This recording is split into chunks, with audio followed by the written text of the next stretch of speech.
Welcome to a Foxy Tech Tips tutorial on easily sharing your Wi-Fi password via QR code on Xiaomi phones.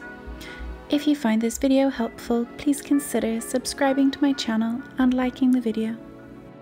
If your friend wants to connect to your Wi-Fi network, instead of making them copy the long password from the back of the modem, you can generate a QR code for them to scan to connect automatically. To do it, open the Settings app. In Settings, tap on Wi-Fi.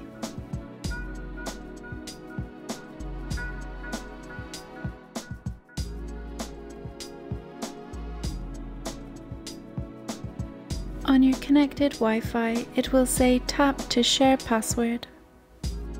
A QR code will pop up.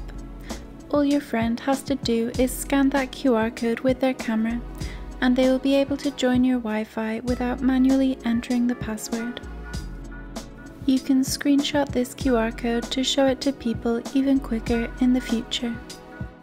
And that draws an end to this tutorial. Please like the video if you found it helpful and subscribe to Foxy Tech Tips for more Xiaomi and MIUI tips and tricks.